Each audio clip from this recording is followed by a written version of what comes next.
Boa noite. Hoje é sobre Dom Pedro I e Dona Domitila na Fazenda Imperial de Santa Cruz.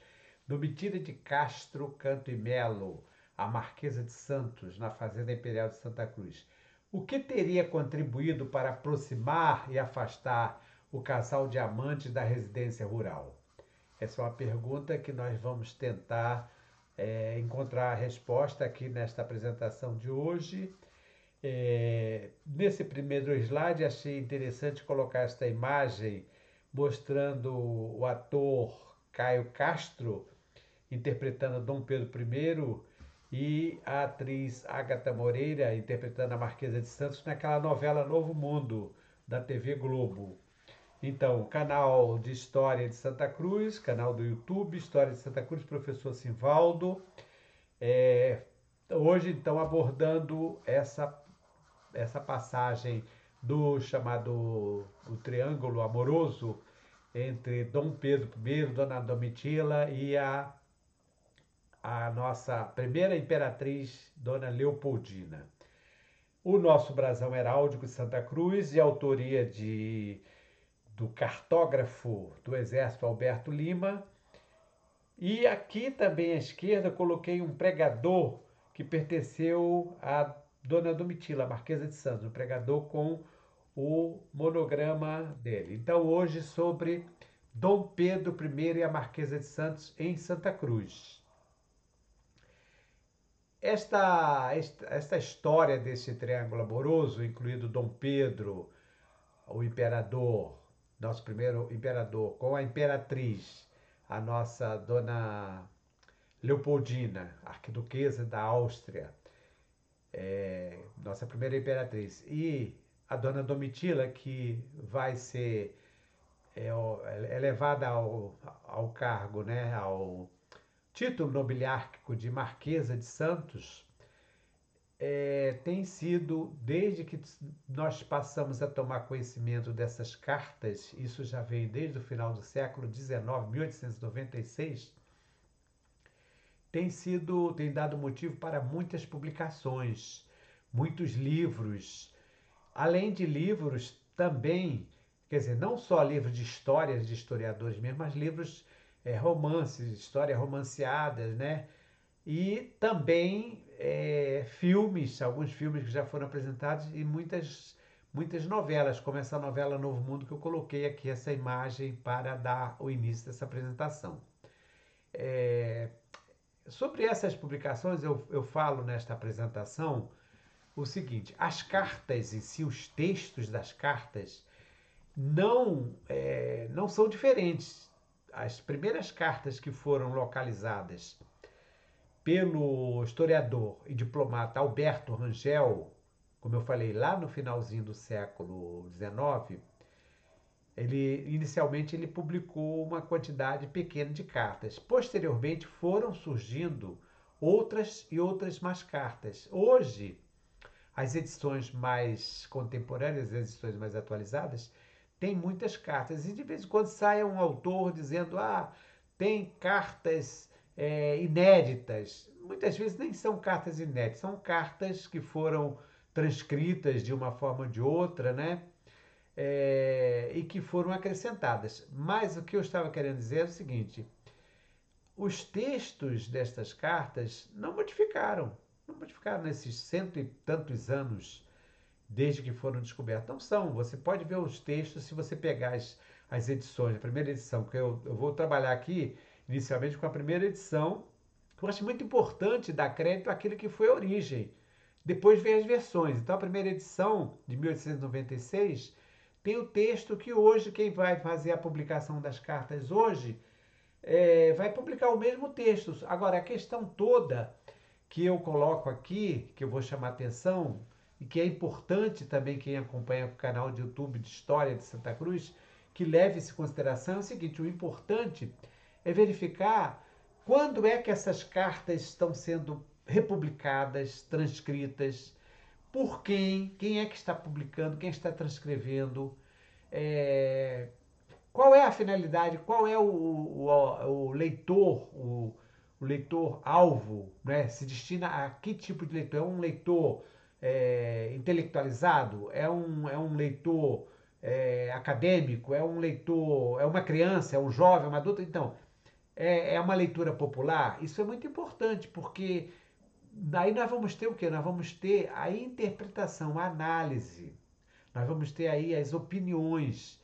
Então, isso aqui é fundamental. Então, por isso, são dezenas de edições que foram sendo publicadas desde como eu falei, desde que o Alberto Rangel trouxe a baila as primeiras edições das cartas, são dezenas.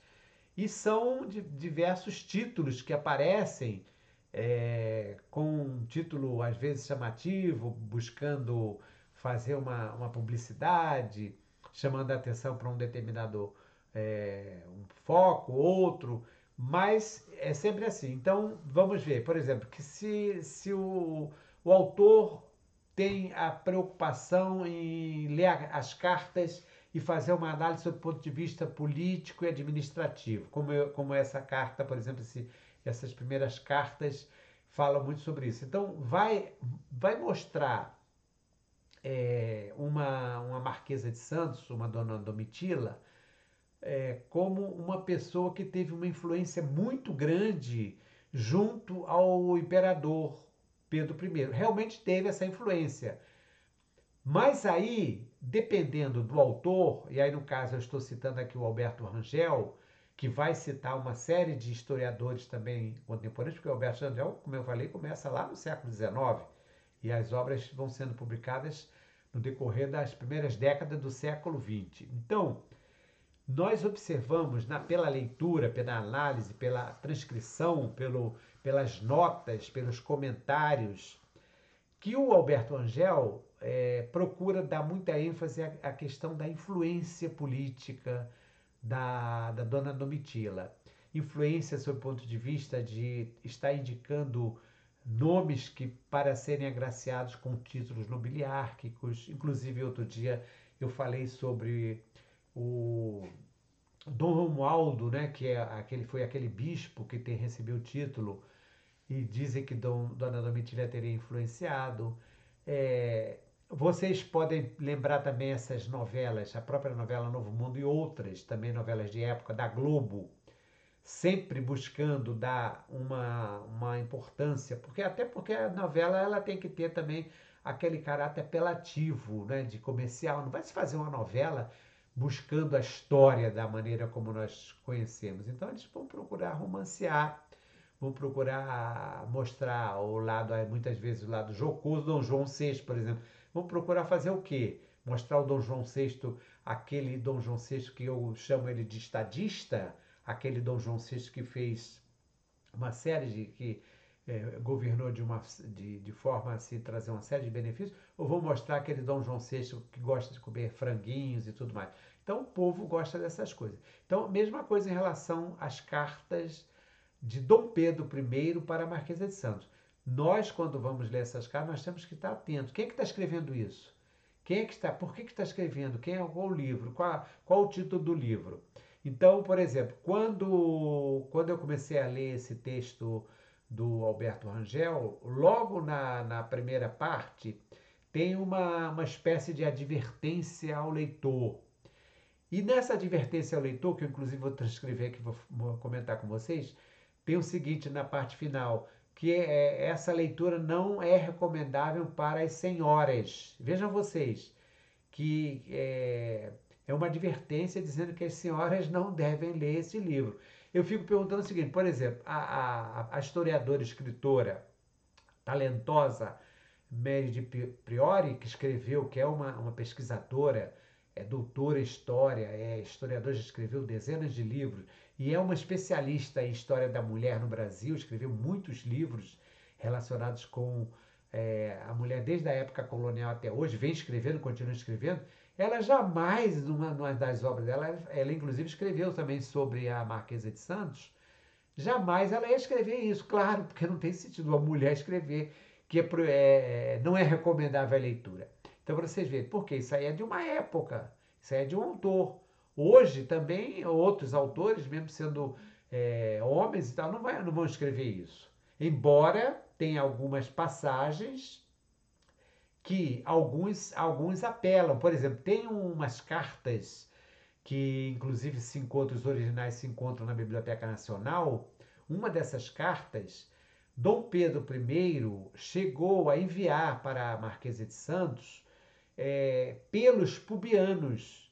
Então, na própria carta, ele anexou esses pelos pubianos. Então, por exemplo, se o autor quiser, inclusive vocês podem ver, quem consulta na internet, pesquisa na internet, encontra dizendo, Dom Pedro I enviava nudes, não sei mais o que e tudo mais, pornografia e tudo mais.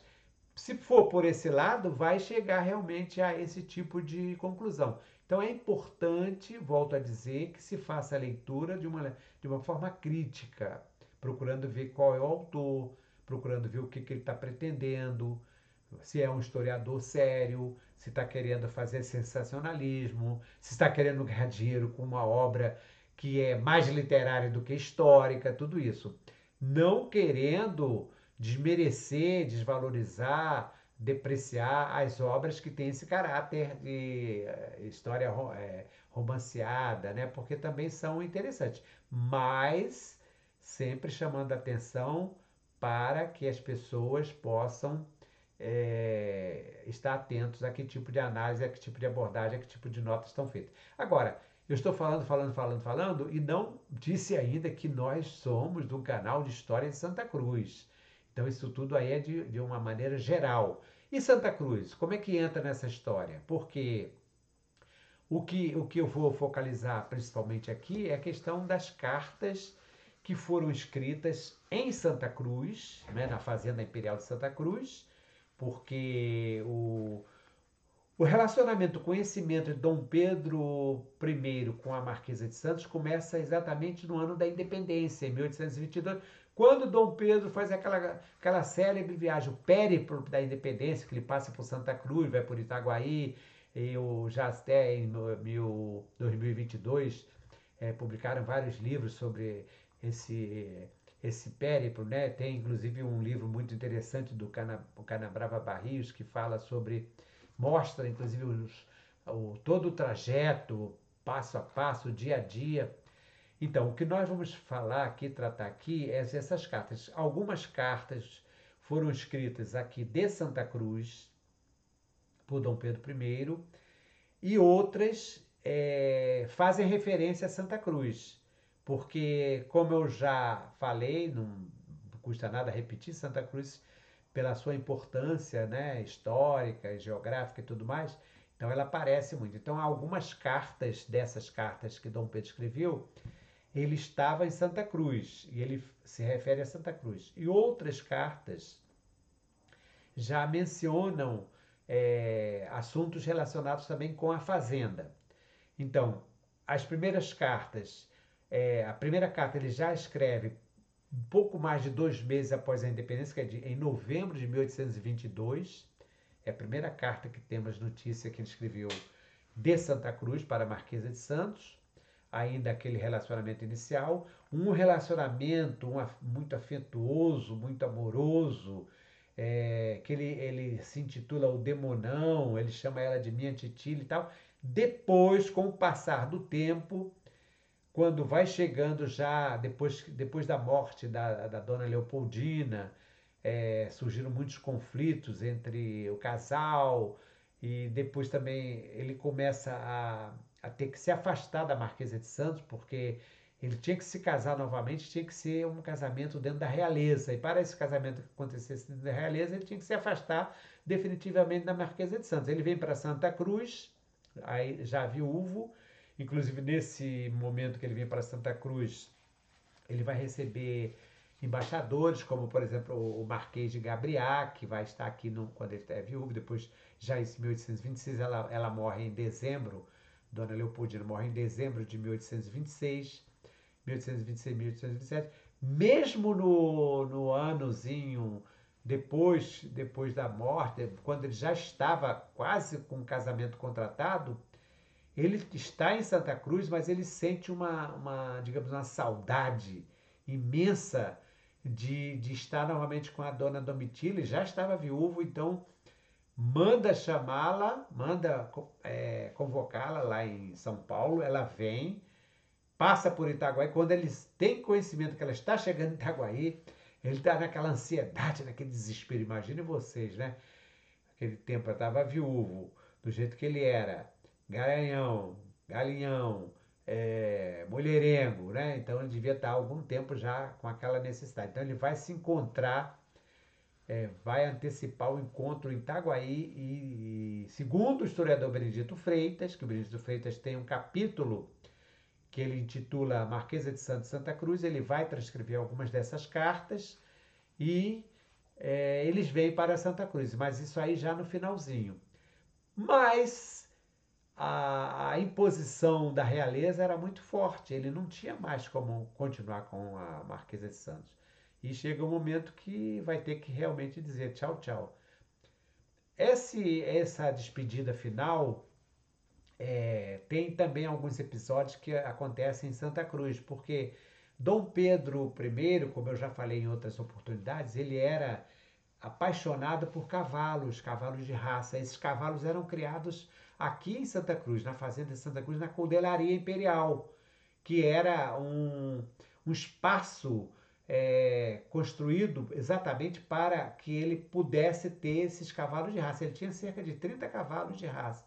Qualquer hora dessa eu estarei falando um pouquinho sobre esses cavalos, inclusive ele dava o nome desses cavalos. A primeira coisa que ele fazia, segundo vários memorialistas, não só o Benedito Freitas, quando ele chegava em Santa Cruz, era assim que ele dava um jeito de estar mais tranquilo em Santa Cruz, ele corria para a codelaria. Chegava lá, ele abraçava seus cavalos, beijava os cavalos, ele tinha muito carinho, tanto pelos seus cavalos como com os filhos também. As cartas que ele envia para a Marquesa de Santos são sempre cartas amorosas, sempre dando lembrança, mandando beijo para os filhos, para as filhas. E aí ele ia para a codelaria e tinha lá esses cavalos. E o que tem isso a ver? A Marquesa de Santos recebe de Dom Pedro alguns cavalos de raça, ele dá de presente, como se hoje se dá um carro, né? Vamos dizer, mal comparando um automóvel de 0 km para a namorada, então ele dava um cavalo de raça, que realmente eram cavalos valiosos.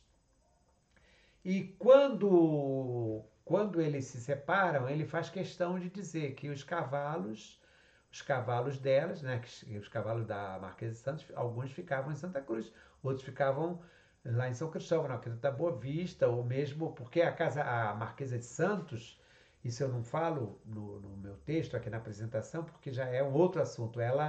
Ele mandou construir um palácio especialmente para ela, que é hoje o Museu do Primeiro Reinado, chamado a Casa do Marquês de Santos, que fica bem pertinho ali da Quinta da Boa Vista, do Palácio da Quinta da Boa Vista, que é o Palácio Imperial.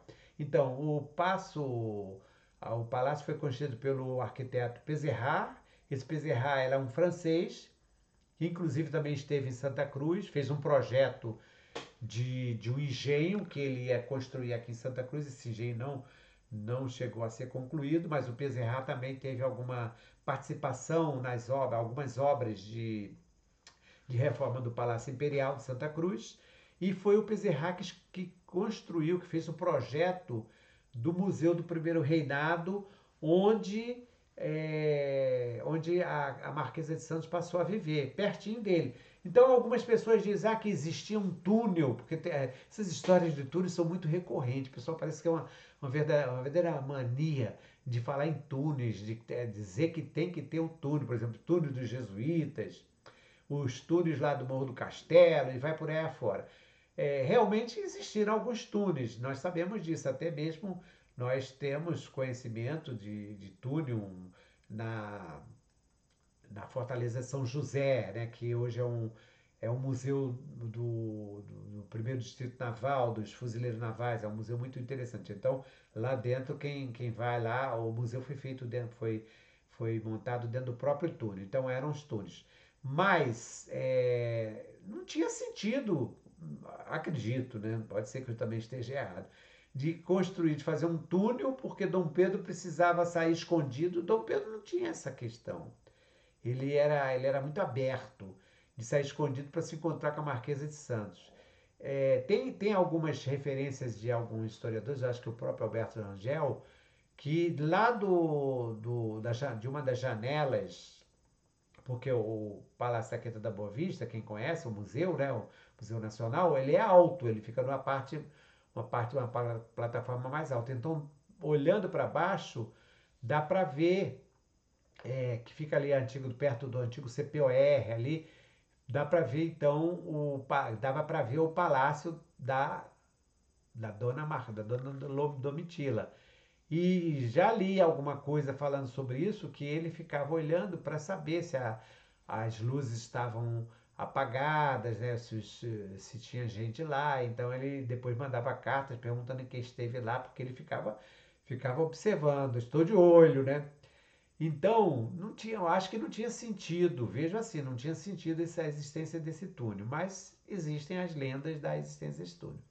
Então, hoje estarei falando exatamente sobre esse triângulo amoroso e essas cartas que foram escritas de Santa Cruz, de Dom Pedro I para a Marquesa de Santos. Como já me reportei em outras ocasiões, claro que ela mandava muitas cartas, embora o próprio Alberto Lima, no livro dele, faz esse comentário, né? E o Benedito Freitas também, que ela, para os padrões da época, dependendo de quem estava observando, era uma mulher bonita e tudo mais, mas que não tinha vamos dizer assim, uma boa escolaridade. Mas isso aí era comum. As mulheres, naquela época, até os homens não estudavam, imagine as mulheres. Então, as mulheres realmente não tinham, não sabiam escrever direito. Então, o pessoal faz comentários sobre ela escrever de forma errada. Se o próprio imperador escrevia também, então imagine só a dona Domitila. Isso aí é um comentário que a gente às vezes tem que passar por cima para não levar em consideração quem escreveu e por que escreveu.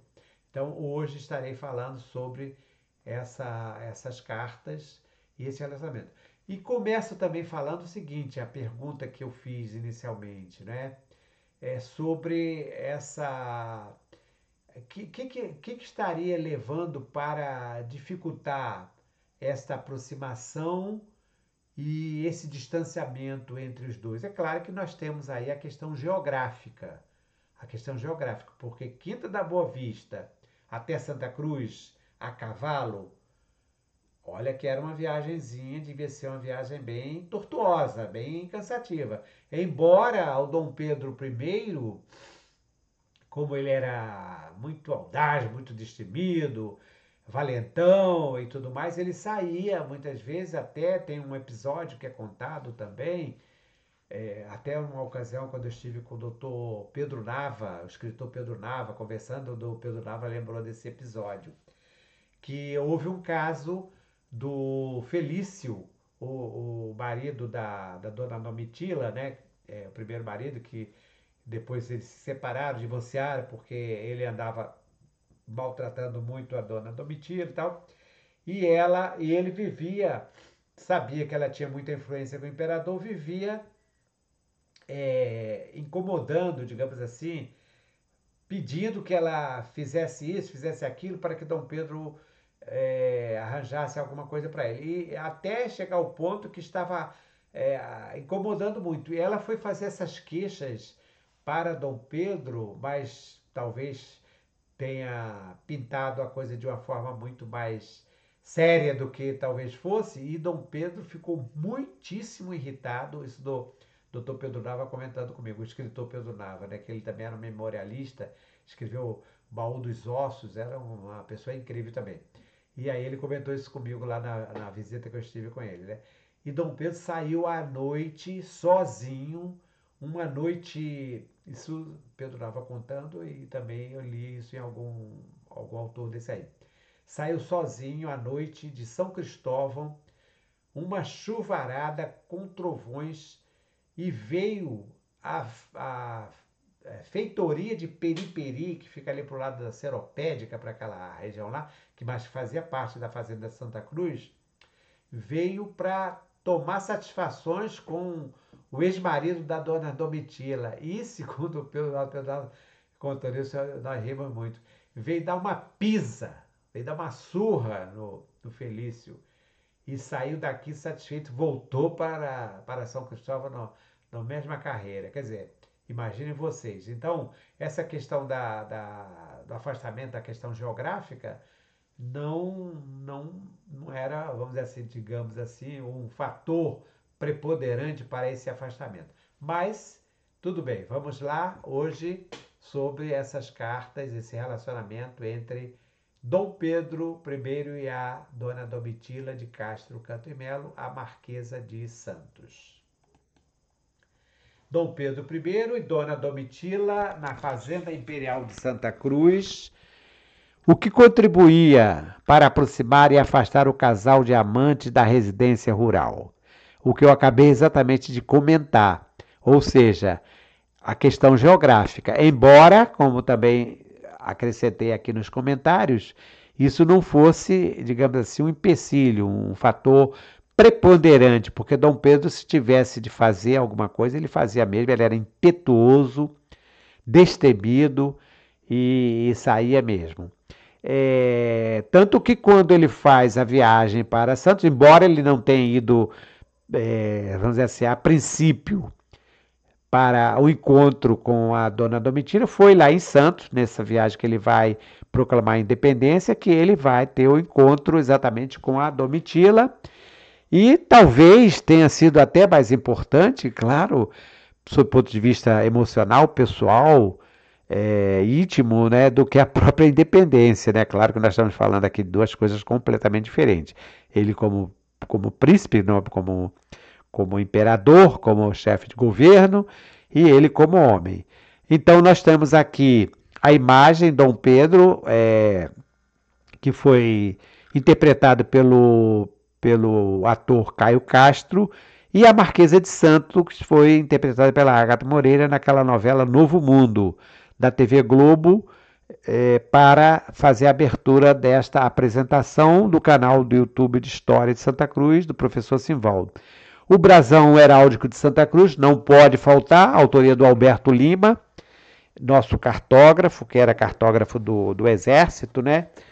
Ele fez esses brasões, não só o brasão de Santa Cruz, mas todos os brasões das regiões administrativas do Rio, em 1964, porque quando o Rio de Janeiro deixa de ser Estado da Guanabara, quando ele deixa de ser capital, não é, e passa a ser Estado da Guanabara, foram criadas as regiões administrativas no Estado da Guanabara. E as regiões administrativas que funcionavam nos diversos bairros, elas tinham uma certa autonomia administrativa, inclusive quase como se tivesse quase como se fosse uma espécie de distrito, ou até mesmo um município, como era o Estado, elas tinham essa autonomia. Mas depois que houve a fusão, isso acabou, né?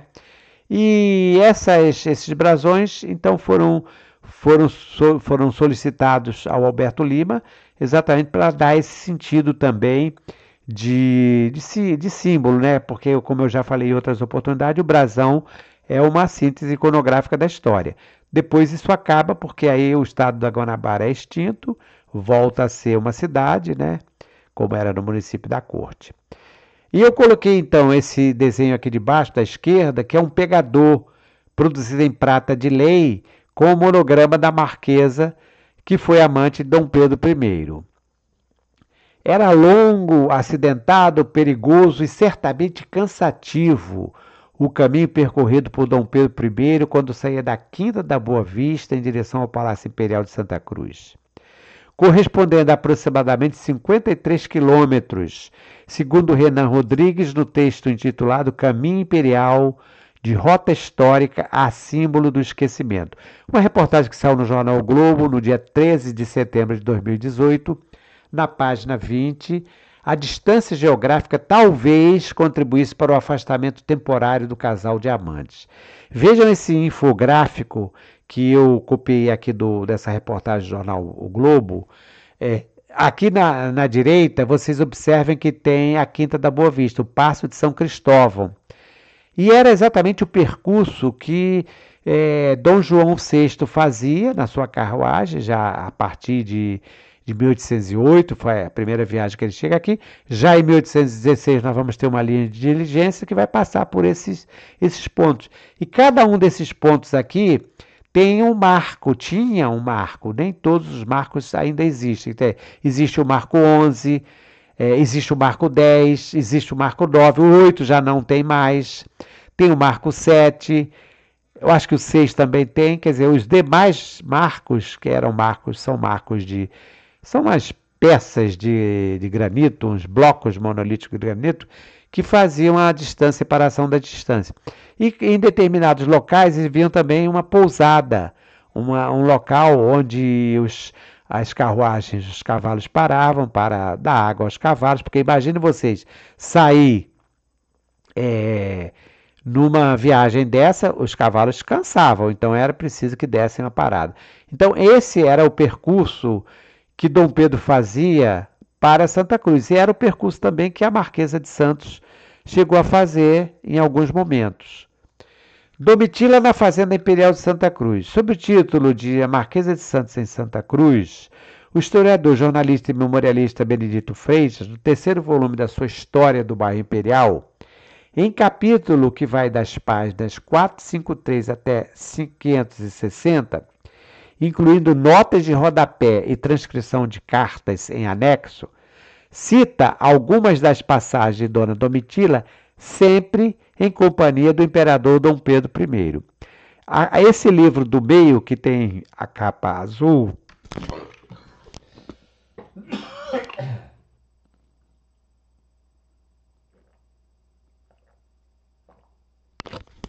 perdoem pela essa paradinha, beber uma água. Então, esse livro que tem aqui na parte central, de capa azul, é o terceiro volume. Exatamente foi o volume que ele publicou esse capítulo que fala sobre a Dona Domitila em Santa Cruz. O volume da esquerda, que é de capa verde, é o segundo, que pega o Brasil vice-reino e reinado. E o da capinha vermelha, que está à direita, é o primeiro volume que pega a parte dos jesuítas. Então essa é a chamada trilogia de Santa Cruz, a história de Santa Cruz, que o Benedito Freitas praticamente escreveu tudo sobre a história de Santa Cruz.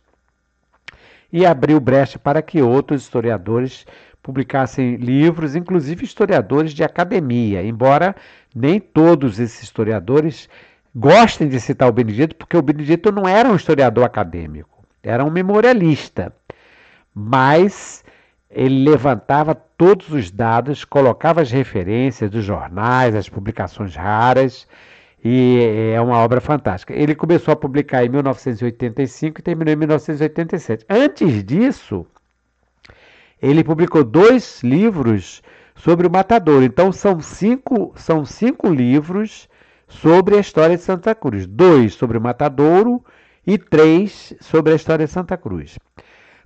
Dona Domitila era morena, de feições túmidas, de corpo, olhos negros, mas de instrução precária. Veja que não tem nada a ver, né?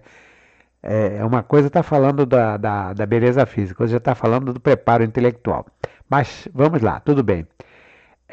Morena de feições túmidas, quer dizer, as feições delas eram tipo de gorduchas, né? Bem cheinhas. Nessa parte que quando ele fala de instrução precária, eu coloquei esses pontinhos aqui, porque tem uma transcrição dizendo que ela escrevia errado. Eu não achei interessante falar sobre isso, exatamente porque eu fiz esse comentário anterior, né? Que não havia exigência naquela época de que as mulheres, e até mesmo os homens, escrevessem bem. Um ou outro intelectual, mas de maneira geral não havia. Continuando aqui o texto. Todavia, infundia paixão no imperador, escreveu Freitas, mencionando o coronel João Ricardo de Ataíde, que em nota de rodapé cita uma das viagens de Dom Pedro I a Santa Cruz de uma publicação do jornal Gazeta de Notícias de 11 de março de 1897.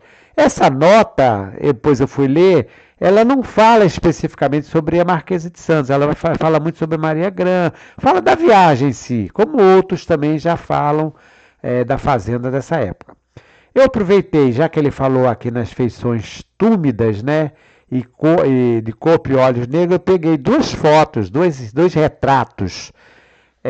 Uma da Marquesa, o oficial, que é conhecido de todos nós, aqui da esquerda, e o outro, já que não é tão divulgado, ela já com 67 anos, ou seja, 2 anos antes da sua morte, porque a Marquesa nasceu no dia 27 de dezembro de 1797 e morreu no dia 13 de novembro de 1867, exatamente com 69 anos. E o livro que eu me referi anteriormente é este que está aqui com a capa na esquerda, Cartas do Imperador Dom Pedro I à Dona Domitília de Castro, Marquesa de Santos. Na primeira edição de 1896 do livro Cartas do Imperador Dom Pedro I a Domitília de Castro, Marquesa de Santos, prevenia-se: não lhe recomendamos a leitura às senhoras. Então, esse texto aqui, que é tipo assim de uma advertência ao leitor, o autor escreve, vai escrevendo aqui sobre como surgiram, como apareceram essas cartas, que foram os autógrafos desta carta, que pertence a Dona Maria Isabel Bourbon, Condessa de Iguaçu, que era uma das filhas do imperador, né? Então, esses foram doados e chegaram os arquivos da Biblioteca Nacional, arquivo da Biblioteca Nacional. E no finalzinho aqui ele escreveu: a mais rigorosa fidelidade, sem cortes de pudica, censura e sem folhas de parreira, que falseiem ou velem a verdade, constitui o merecimento essencial da documentação que exibimos ao público, prevenindo-o de que não lhe recomendamos a leitura às senhoras. Vejam bem, folhas de parreiras, como aquelas folhas de parreiras que se colocam naquelas imagens lá do Vaticano, né?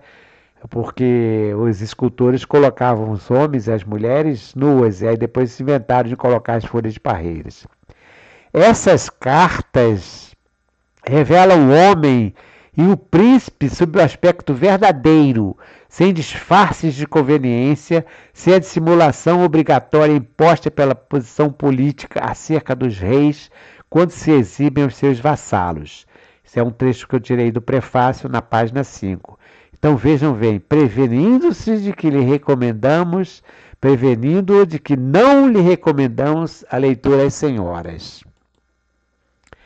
Há quase 130 anos, desde que as primeiras cartas de Dom Pedro I, Marquesa de Santos, chegaram ao conhecimento do grande público, foram publicados dezenas de livros sobre o assunto, inclusive com edições atualizadas da obra iniciada pelo historiador e diplomata Alberto Rangel em 1896. A paixão do imperador pela Marquesa também tem suscitado romances, novelas, filmes e peças teatrais. Inclusive, sobre peças teatrais, tem aqui uma foto de uma peça que foi apresentada lá em Mato Grosso do Sul, Campo Grande, Mato Grosso do Sul, com o título Pedro e Domitília, Titília e Demonão. Titília era como ele chamava, né, a dona Domitília, e Demonão como ele assinava. Então foi uma peça de teatro. E o livro Cartas de Dom Pedro I, Marquesa de Santos, na capa da edição mais recente, aquela capa inicial que eu mostrei, é uma reprodução de 1896, aqui já é mais recente. Aqui tem a primeira carta. Filha, tua carta me consola e muito me aflige. Tu me dizes que te ponho condições que não são a bem meu e que muito prejuízo te causam. Tal não há perdão, digo-te o meu plano de vida que me parece vantajoso e útil a ti e a mim. Se tem alguma coisa contra, manda-me dizer. Teu filho amado, amo para sempre. Pedro, PS, estou esperando resposta avisada. Então, como é a primeira carta escrita por Dom Pedro, ele está ainda tateando nos relacionamentos, né? Os textos das cartas são os mesmos, como eu disse lá na introdução.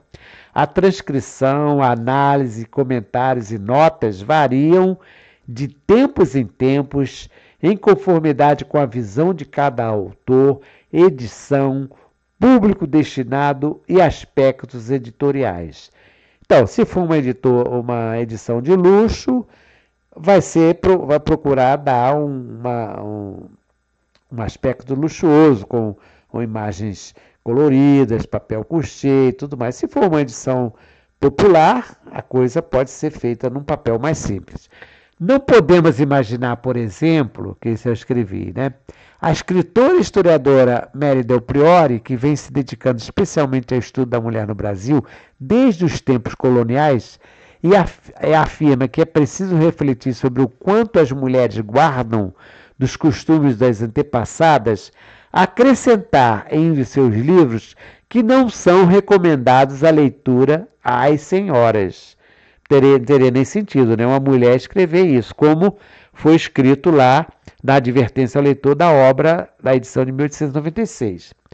Na sua mais nova edição do seu livro, Revista e Ampliada, tem diversos dados inéditos com uma notícia a respeito do primeiro filho que Domitila teve de Dom Pedro, histórias sobre fantasmas no solar da Marquesa de Santos, em São Paulo. Também tem um novo levantamento iconográfico e documental, pelo qual o leitor terá acesso a fotos de família de Domitila, além do seu testamento, do inventário de suas joias e de cartas pouco conhecidas trocadas entre o famoso casal de amantes brasileiros.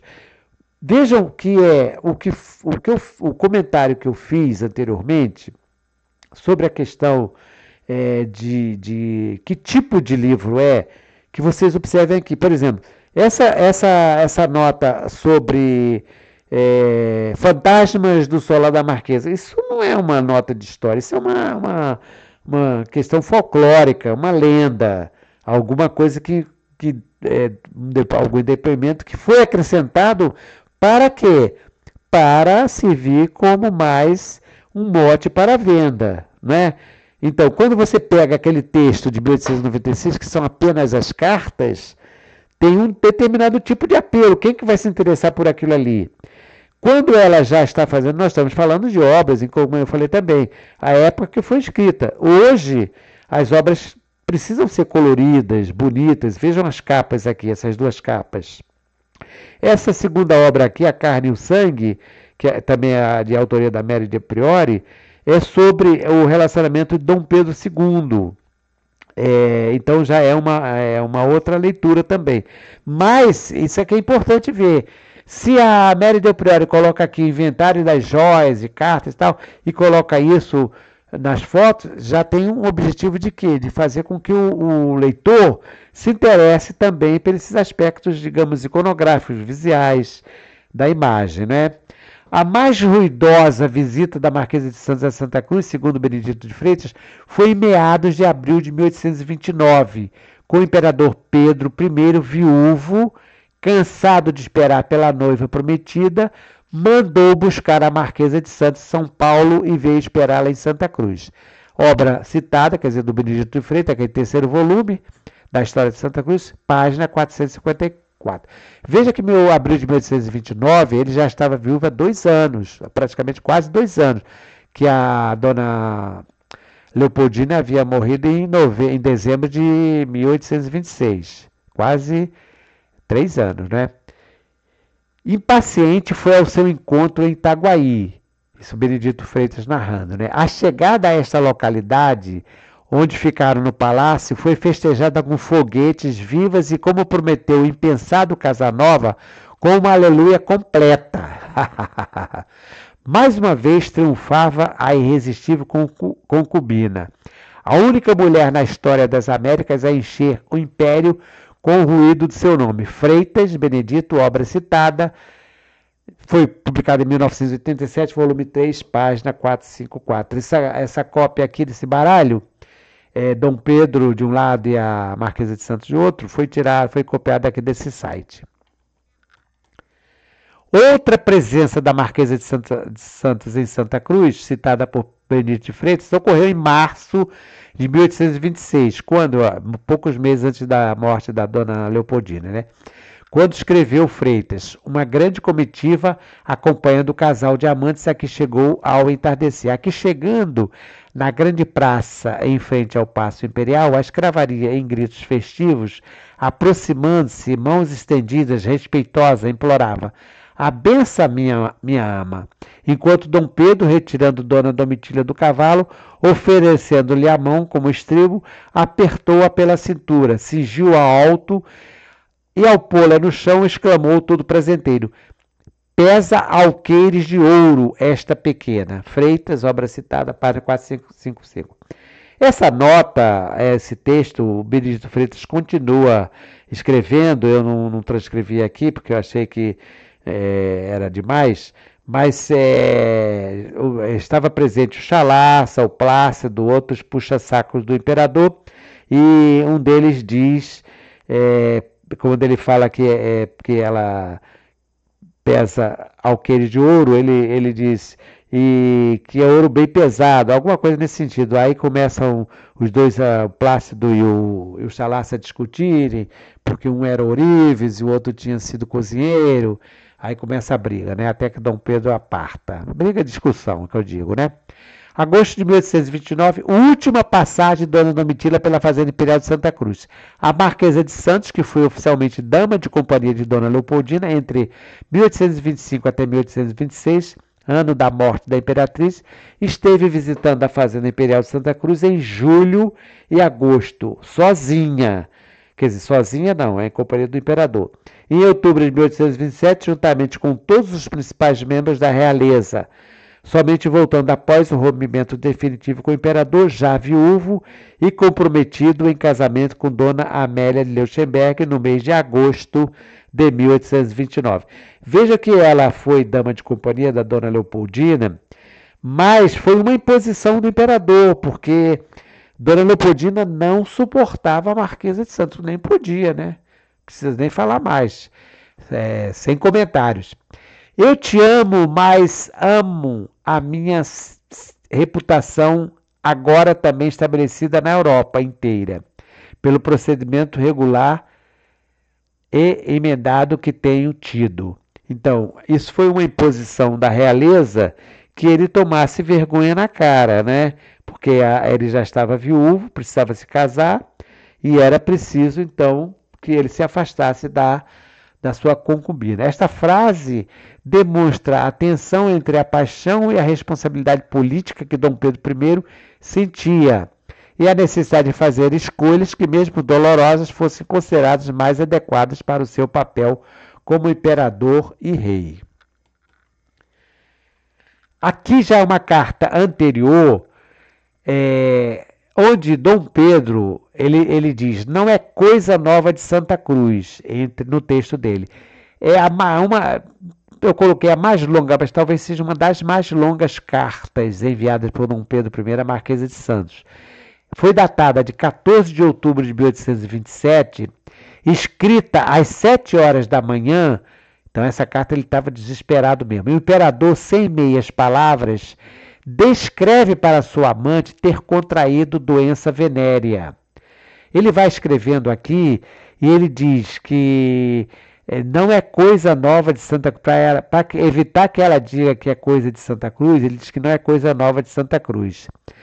E nessa descrição que ele fala que ele pegou a doença venérea, ele deixa bem claro, veja aqui, ó: não quero deixar de te dar, dar parte que hoje tua coisa, olha aqui entre aspas, tua coisa, exatamente o que? O membro viril dele, né? O pênis.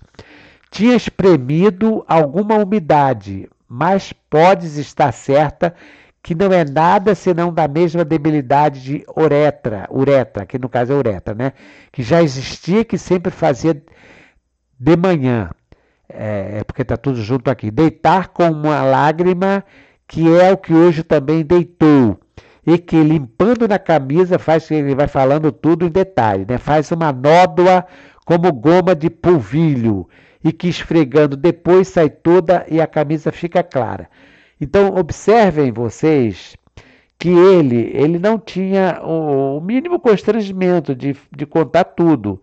E ele faz essa referência aqui, que não é coisa de Santa Cruz, porque quando eu fiz aquela apresentação de Dom Pedro I adolescente em Santa Cruz, transcrevendo um texto do Otávio Tarquínio de Souza, o Otávio Tarquínio de Souza comenta que Dom Pedro I, não escreve assim, mas não aliviava ninguém. Eram todas as pessoas, as meninas, adolescentes que apareciam quando ele era adolescente também, né? E claro que sem essa cerimônia, sem essa preocupação, principalmente para aquela época, ia contrair doenças venéreas. Isso aqui, naturalmente, está falando de quê? De uma gonorreia que ele pegou, e por ele ter ficado assim, porque pelo que ele comenta na carta, ele vai dizendo que esteve numa situação bastante desagradável, segundo vai relatando aqui, né? Inclusive, ele vai citando as datas para dizer que, conforme ele tinha se comprometido com ele em setembro, de que não teria mais esse tipo de relacionamento, isso aqui, naturalmente, ele mandou cartas para ela anteriormente, ou comentou com ela, então que ele, desde setembro, não tinha mais esse tipo de relacionamento. De qualquer forma, fica aqui patente que ele mantinha, sim, relações com muitas pessoas, inclusive escravizadas. Aqui ele escreveu: desgraçado aquele homem que uma vez desconcerta a máquina triforme. Vejam, máquina triforme. Porque depois, para tornar a afinar, custa os diabos. Vocês sabem o que está falando aqui, a máquina triforme, né? E muito mais desgraçado sou eu por ter feito antes de setembro que te dei a minha palavra que sustento e hei de sustentar. Ou seja, ele está dizendo aqui que ele é desgraçado esse homem que desconcerta, né? Que deixa, que pega essas doenças venéreas, no caso, né? Mas que ele tinha se comprometido e que tinha se comprometido com ela, não ia sair fora dali, e realmente, segundo ele está falando aqui, não saiu. Mas a verdade é que ele estava com gonorreia, conforme ele deixa bem claro aqui. Cartas escritas de Santa Cruz por Dom Pedro I para a Marquesa de Santos. Aqui,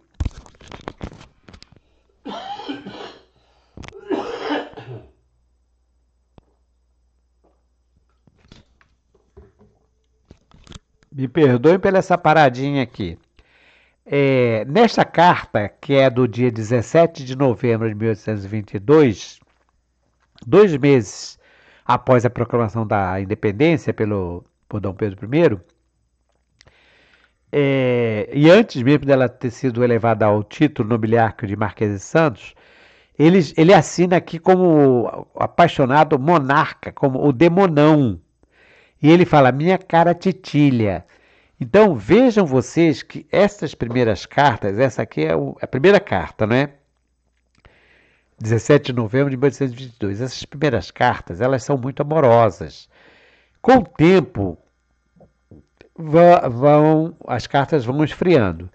E nesse triângulo amoroso, ele inclusive faz referências à dona Domitila, como essa carta aqui, por exemplo, né? Ele diz que esteve em Santa Cruz, da minha fazenda em Santa Cruz, com a imperatriz, e aqui em Santa Cruz ele encontrou caça, e nessa caça ele também fala da necessidade de retornar à fazenda, dizendo que a fazenda é grande, né? Mas ele ao mesmo tempo pede que ela o perdoe por ter se afastado. Vejam vocês,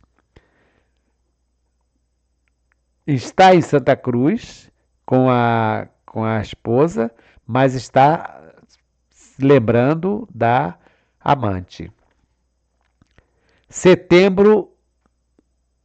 21 de setembro de 1827, segundo o historiador e diplomata Alberto Rangel, citado por Benedito Freitas, os brasileiros espantavam os ministros estrangeiros pelas suas facilidades de bajulação. Alberto Rangel, Marginais, eu peguei aqui uma imagem da Idade Média, né?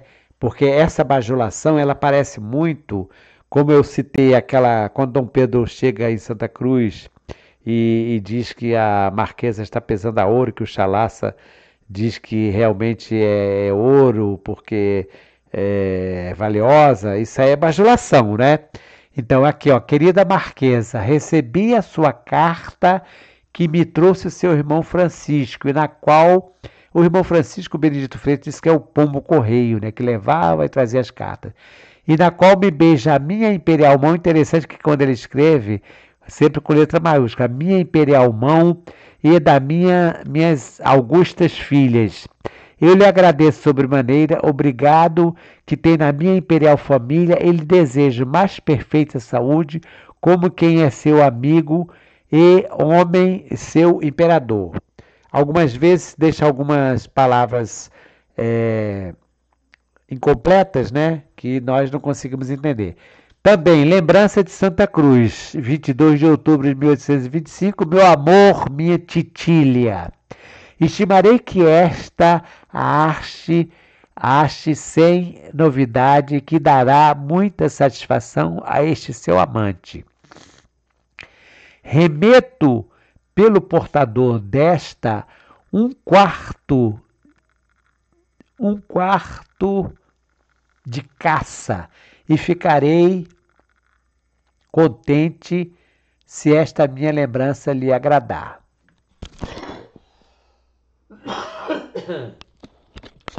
Na segunda-feira à noite, lá não me tem,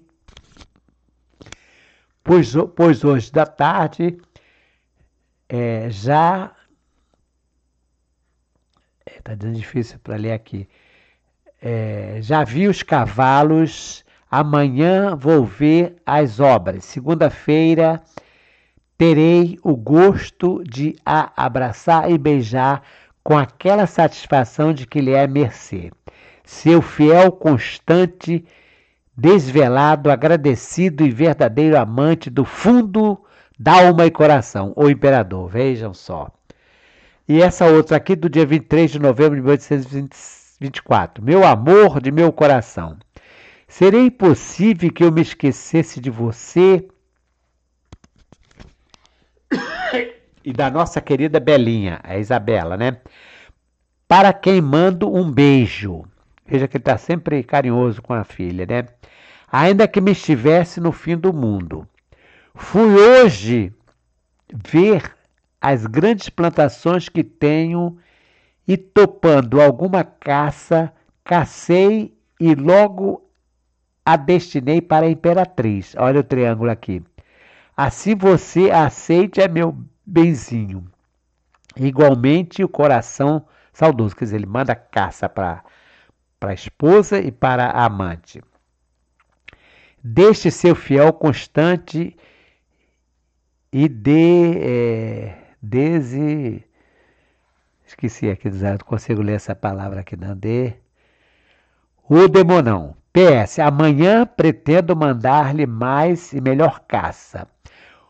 O Pançadilha se lhe recomenda. Todos os jantares têm sido honrados com a sua saúde. Não canse de responder ou sequer mande ao Plácido a carta. Então, é o tal do triângulo. Ele está, de um lado, com a imperatriz, mas faz questão de mandar lembrança para a amante. Aliás, com relação às caças, já quando ele era garotão, adolescente, meninote, em Santa Cruz, também tem algumas cartas, o bilhete, né? Já até fiz referência aqui, ele mandando umas 5 galinholas que ele matou aqui em Santa Cruz, porque o homem gostava de caçar em Santa Cruz, para a sua mãe, Dona Carlota Joaquina. Então ele manda essas caças. E vocês também lembram quando o Langsdorff esteve aqui, o Langsdorff cita naquela correspondência que ele manda para o seu ministro das Relações Exteriores, dizendo que o príncipe chegou, começaram a conversar sobre o que ele mais gostava, que era caça, e saiu, e daqui a pouco trouxe cinco galinholas e dá três para o embaixador, amigo dele, duas para ele. Então, o homem gostava muito da caça aqui em Santa Cruz. Em nota de rodapé, ao transcrever algumas das cartas enviadas pelo imperador Dom Pedro I à Marquesa de Santos, o historiador Benedito Freitas afirma que até na Europa se comentava a situação de concubinato do monarca com Dona Domitila. Óbvio, Dona Leopoldina havia falecido, Dona Leopoldina era filha do imperador da Áustria, Francisco I, importantíssimo. Aquilo vai ter uma repercussão negativa na Europa, né, em relação a Dom Pedro, e a imprensa não vai deixar de comentar esse relacionamento que ele tinha, porque a coisa era escancarada, todos nós já sabemos disso, né? Por isso que isso na Europa já era repercussão. E escreveu aqui o Paulo Setúbal, né? Depois da chegada do paquete Sapuing, começaram a espalhar-se incríveis notícias sobre a Marquesa de Santos, havendo apenas dúvidas se a mesma estava em Santa Cruz.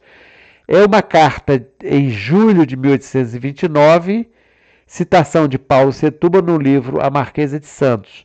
Ou seja, em 1829 já estava praticamente certo com o casamento dele com a Dona Amélia de Leuchtenberg. Mas esse casamento, como já falei em outra oportunidade, foi um contrato, havia uma condição, um compromisso dele de quê? De que ele teria que abandonar a Dona Domitila e que, além disso, teria que dar a mão da filha da Dona Maria da Glória para o cunhado, Dom Eugênio, né? Deu o príncipe Dom Eugênio se casar com ela. E além disso, também teria que assumir todos os compromissos relacionados com o casamento com a Dona Amélia. Então, era uma situação que não tinha volta. E como nós estamos falando aqui dessas fofocas, dessas notícias que circulavam na Europa, é porque as pessoas realmente queriam saber. Será que ele tomou vergonha na cara, vamos dizer assim, de forma bem clara? Será que tomou juízo ou não? Mas, então é isso. Então nós encerramos esta apresentação sobre esse relacionamento entre Dom Pedro I e a Dona Domitila. Dom Pedro e a Dona Domitila na Fazenda Imperial de Santa Cruz, o que contribuiu para aproximar e afastar o casal de amantes da residência rural.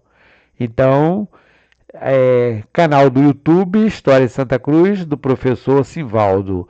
Encerrando esta semana, hoje, sexta-feira, hoje não é ainda o encerramento é no sábado, né? O final de semana é sábado, o início é domingo. Mas, de qualquer forma, um excelente final de semana para todos, uma boa noite, um abraço e até uma próxima oportunidade. Canal de História de Santa Cruz, canal do YouTube, História de Santa Cruz, professor Simvaldo, até proximamente.